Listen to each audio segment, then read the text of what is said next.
Prejdeme na bod číslo 8. VZN mesta Dobšina, ktorým sa mení a doplňa VZN o nakladaní s komunálnymi odpadmi a drobnými stavebnými odpadmi na území mesta Dobšina.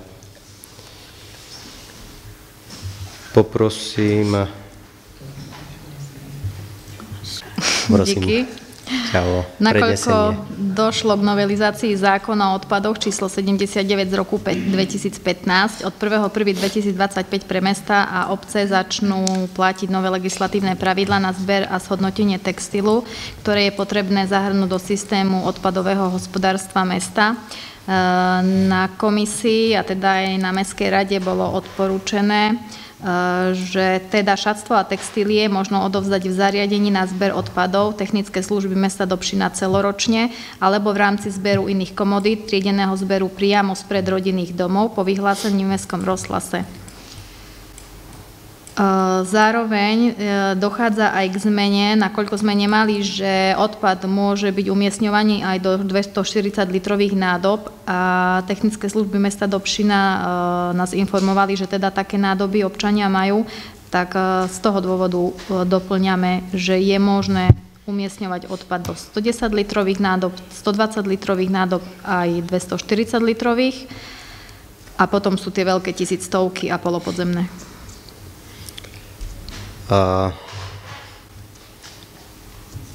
Tak ako som povedal, konvy, aj keď sa nejde na vážny systém, ale už budú monitorované. Čiže počas roku 2025 budú monitorované a bude to krásne viditeľné, kto separuje, kto neseparuje. Samozrejme, budú chodiť následné kontroly, nakoľko VZN-ko zaväzuje občana k separácii odpadu. Takže tento rok 25 berte už ako posledný rok, kedy, dúfam, že posledný rok, kedy bude sa platiť paušál za smeti. Mestská polícia je oboznámená s týmto problémom, takisto technické služby s riaditeľom a mestskou políciou sme si už prešli túto problematiku. Títo ľudia vedia, čo majú robiť, takže v tomto roku sa bude pristupovať k smetiam tvrdšie, bude sa kontrolovať, bude sa aj pokutovať v prípade pochybení. Samozrejme, vždy na začiatku pôjdeme formou dohovoru. Ešte jedna dôležitá pre mňa vec je, chcem poprosiť riaditeľa technických služieb, nakoľko občania, aby si mohli zvážať odpad separovaný na zberný dvor, ako aj šatstvo, tak trebalo by zabezpečiť nejak otváracie hodiny nejak individuálne, nakoľko je to síce pekné, že vy fungujete cez deň, ale veľa občanov je v práci a nevedia navštíviť tento zberný dvor. A zase je nemysliteľné, aby občan si bral dovolenku, aby mohol odpad odviezť na technické služby. Čiže poprosím ťa, aby si nejak stanovil. Ja neviem, ideálne by bolo možno, keby tam bol nejaký vrátnik alebo niekto, kto bude tam nejakú dlhšiu dobu. A dlhšia doba znamená do 5. aj 6. Samozrejme, všetko sa odzrkadli a takisto by bolo dobre, keby víkend fungoval niekto. V sobotu minimálne. Na komisii.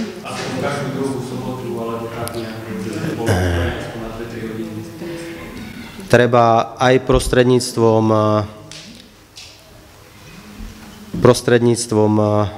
sociálnych sietí, ale aj prostredníctvom možno nejakých letákov. Musíme dať ľuďom aj tú možnosť, aby separovali. Čiže poprosím ťa, skús do najbližšieho nejakého stretnutia navrhnúť nejaký spôsob, ako zabezpečíš, aby občania vedeli navštíviť tieto priestory a zberný dvor aj v nejakých poznejších hodinách a takisto cez víkend. Máš nejaký návrh, alebo? Nie, dobre. My aj teraz robíme tak, len občania nevedeli, že my zbierame po Dobšine, keď majú elektroodpad, ideme aj domov, zoberieme, ktorí nemôžu prísť aj do nás. Aj texty sme zobrali, aj ľuďom nabytky, máme letáky. Tak. Možno v zahraničí to presne tak funguje. Určia sa nejaké dni v roku, kedy občan má možnosť vyložiť pred svoju nehnuteľnosť, pred svoj dom, byt, tieto komodity a tieto komodity potom odváža ju na to firmy určené, v tomto prípade ste to vy. Takže možno, že aj na touto variantou sa treba pozastaviť, pouvažovať a sprístupniť občanom, lebo na jednej strane áno, my chceme, aby separovali, na druhej strane my ako mesto musíme vytvoriť podmienky pre túto separáciu. A samozrejme od nikoho nemôžeme chcieť, aby mal doma skladisko odpadu, takže...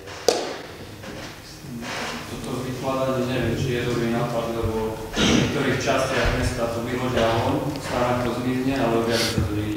Je aj toto možné. Možno by to bolo len tak, ako povedal aj riaditeľ technických služieb.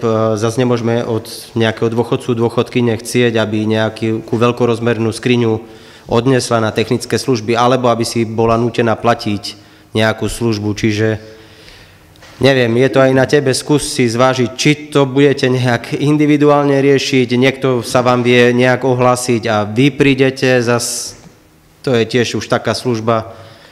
Nemôžeme tiež každému jednému vyhovieť, takže ideálne by to bolo, keby to bolo nejak množstevné. Vtedy sa nabehne na danú ulicu a daná ulica sa poprace či už veľkokapacitným odpadom, alebo inými komoditami, ktoré my by sme zbierali. Takisto ťa poprosím vypracovať návrh, nakoľko separovaný zber zabezpečuje nám aktuálne firma Brandner, tie zvozy sú častokrát nepostačujúce. Za čo trpíte potom vy, nakoľko je pravda, že občanov nemá čo zaujímať, kto zbiera tento odpad, ale tento odpad by sa nemal povalovať okolo miest na to určených. Takže poprosím ťa vypracovať nejaký plán, ktorý sa predniesie firme, ktorá bude zabezpečovať zber separovaného odpadu, aby to bol postačujúci zber. Čiže tie cykly musia byť pravidelnejšie.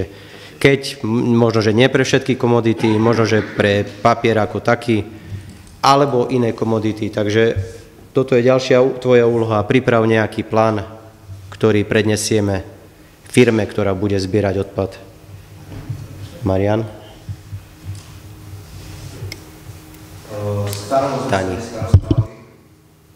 O takej službe, ktorú by mohol poskytovať vypratávanie vytriedeného odpadu z pivníc alebo z domov. V iných mestách to funguje bežne. Mohli by obetovať 1-2 dní do mesiaca, ľudia by si objednali vašu službu za nejaký poplatok, vy by ste prišli, všetko naložili, odviezli dole na technických, vytriedili. Samozrejme len vytriedený odpad. To je to, čo sme dneska telefonovali spolu. My sme už robili na sídlisku párkrát, takisto boli sme oslovení občanmi a sme šli na sídlisko, vypratali sme a roztriedili, lebo mala nábytok, nejaké kovové časti, plastík. Toto by bolo fajn veľmi. Aj elektroodpad takisto. Už tak aj robíme. Aj textil sme už tak chodili brať, aby tí dôchodcovia nemuseli na technické, tam sme zvolali my. Keď bolo auto v meste, aby nešlo na prázdno, tam bralo veci dole.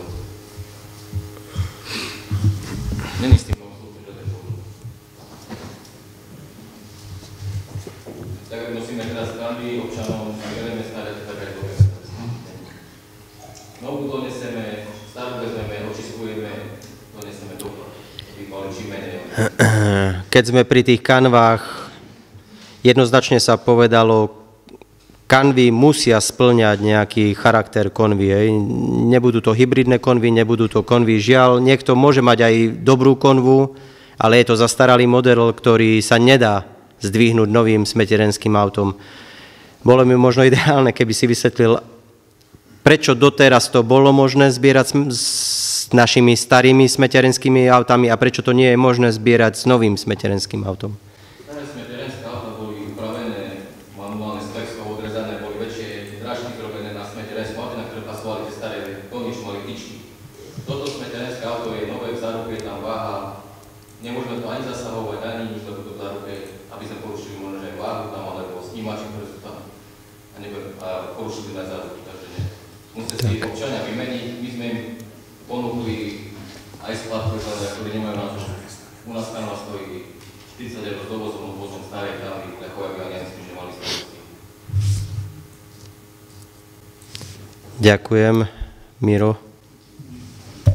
Ja sa chcem ešte opýtať, kde končí potom ten textilný odpad, ktorý vy zbierate? Danka Kucharová, ona sa tu s okolitými obcami dohodne a príde zber na to, zbiera to normálne oficiálna firma. dáva aj dokladať do školského knihu sa pripravilo.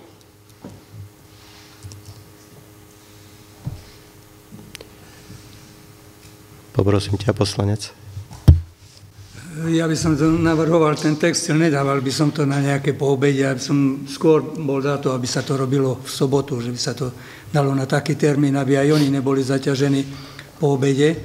A ďalšia vec, čo sa týka toho separovania, s tou firmou by trebalo trošku porozprávať sa, oni niekedy o 6. sú.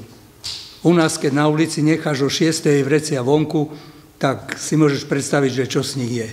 Sú roztrhané jednak od psov, jednak od našich ctených spoluobčanov, takže trošku by mohli ten čas posunúť, aby ľudia to vedeli ráno dať, a ne, že už večer kto bude ráno o 5. dávať vonku tieto vrecia. Takže keď sa to dá, tak upraviť ten čas. Čo sa týka týchto firiem, prešiel som si dosť výrazne touto problematikou, komunikoval som s viacerými firmami.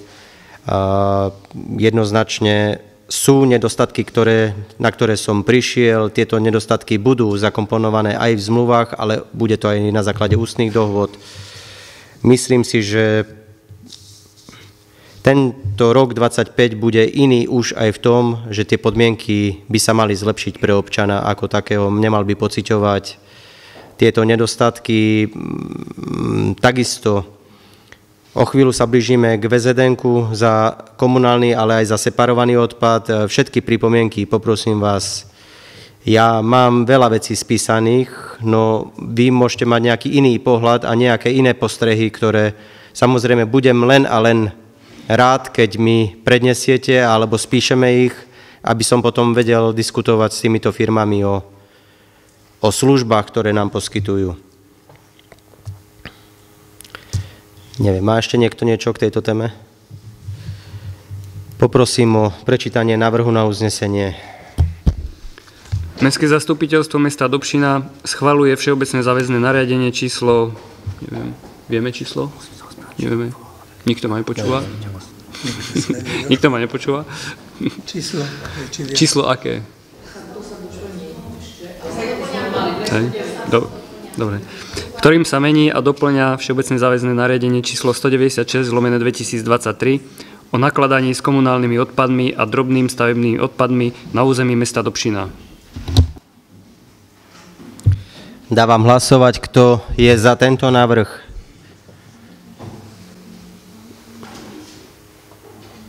Je niekto proti? Zdržal sa? Ďakujem.